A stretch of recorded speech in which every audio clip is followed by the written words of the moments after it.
Jim Carrey est à retrouver ce soir sur TMC dans le film Bruce Tout-Puissant.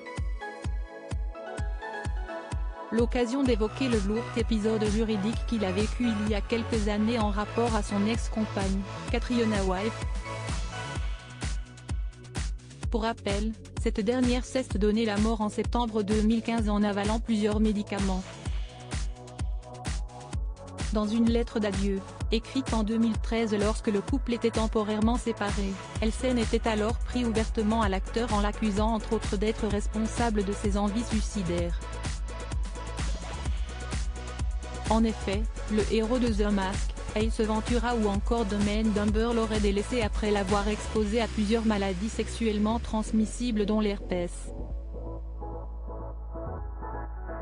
Il avait notamment été attaqué par la mère et l'époux de Catriona White, Bridget Sweetman et Mark Burton, qui avaient assuré qu'il avait volontairement donné ses médicaments à sa compagne, des produits qu'il aurait obtenus illégalement en utilisant un faux nom, tout en sachant qu'elle souffrait de dépression et qu'elle avait des tendances suicidaires.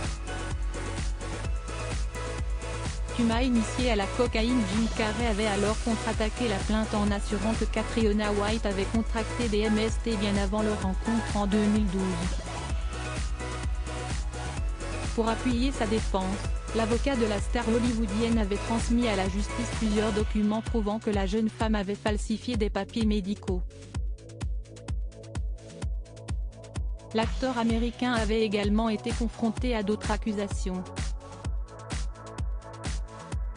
Je t'ai rencontré, tu m'as initié à la cocaïne, aux prostituées, à la violence psychologique et à la maladie, pouvait-on également lire dans cette lettre écrite par sa compagne avant son suicide.